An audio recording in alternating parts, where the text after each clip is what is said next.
Hello, everyone. It appears that Putin is planning to draft 300,000 more troops following the September parliamentary election in Russia, even as Ukraine is facing a shortage in its military spending. Here's the thing. We don't have specific confirmation unless this is something that comes from Ukrainian intelligence and something that they're reluctant to share regarding the draft in Russia. What we do know is that the all-out national mobilization is a very, very, very unpopular measure in Russia. That is not to say that Putin wouldn't do that anyhow. So there is a possibility, yes, that Russia would draft 300,000 troops more to reach the overall goal of 500,000.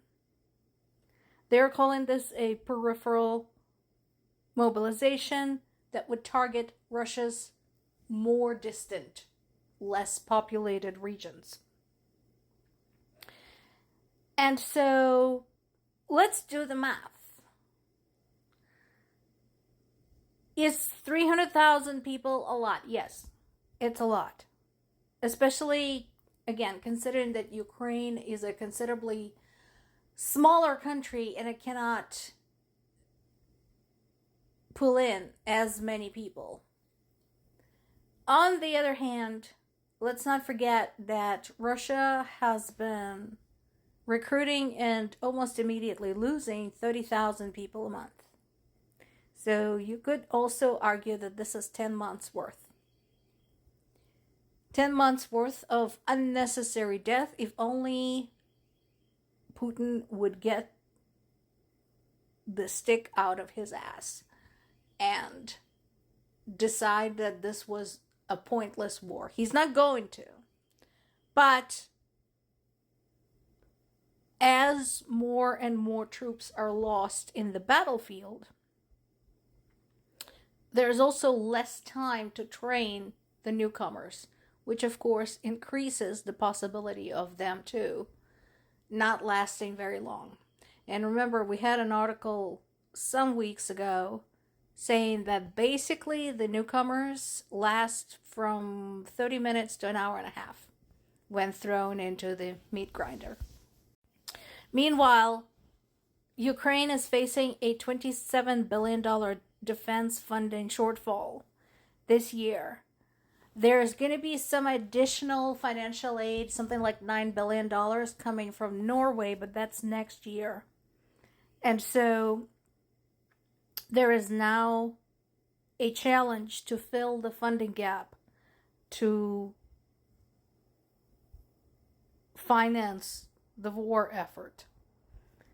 One of the things that, of course, makes this challenging is that Ukraine is having to run its production with some of its industry destroyed, some of it damaged, and all of it in the state of war, constantly being targeted. Let's face it, it is difficult to gather the harvest with drones flying overhead. It is difficult to churn out the steel with drones flying overhead. So that is yet another challenge Ukraine, as a country at war, is facing. And to those, again, asking, what does that have to do with me? You keep forgetting that Ukraine is a significant contributor of certain types of goods in the world. So if Ukraine cannot fulfill its export obligations, there will be a world food shortage. There will be a world microchip shortage. There will be a world aluminum, titanium, steel, and cast iron shortage. And that is going to affect you directly. Putin says that Ukraine had opened Pandora's box with strikes on economic targets. And those of us who have been following this war since the annexation of Crimea are basically saying, yeah, and?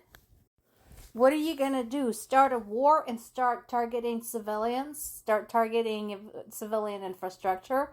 You're already doing this. And let's face it, Russia has been targeting Ukrainian civilian targets and Ukrainian civilian infrastructure and Ukrainian economic targets for this entire time. And he didn't seem to mind that. It's only when Ukraine turned the tables and gave him the taste of his own medicine that he started to mind that. So I don't expect Ukraine to stop unless there are some concessions from Russia, which is not going to happen because Putin is an asshole. Meanwhile, one of the staunchest supporters of Ukraine continues to be France's Emmanuel Macron. And in this particular case, we're talking about a very specific aspect of this war. We're talking about the delivery of missile interceptors, which Ukraine sorely needs. So there's an excellent summary on the subject on the Guardian's website today. So what basically Macron has been doing, even as the strikes using ballistic missiles against Ukraine had escalated, he has been continuing to work with the anti-missile coalition launched in July in Paris. The coalition consists of 10 European countries that are developing anti-ballistic missile system as a cheaper alternative to the U.S. Patriot interceptors. And that is a really good idea because, we said this many, many times before, U.S. has turned out to be a really shitty ally because U.S. basically has demonstrated that it is one election away from turning to complete crap. So France would advance the deployment of the new system to Ukraine as well as the license, which is extremely important. So this is actually a really good plan because they can have some ready-mades already, right? But they can also have the license to start working to make their own so they wouldn't have to depend on the others as much. But even with the acceleration, let's not forget, this is still in development, so it's going to take months. And one of the biggest problems is that the attacks are happening now. So that remains to be addressed. Macron continually campaigns that, in favor of Ukraine having all of the means to defend itself as it can possibly want. And I'm glad somebody understands. I'm glad somebody gets it.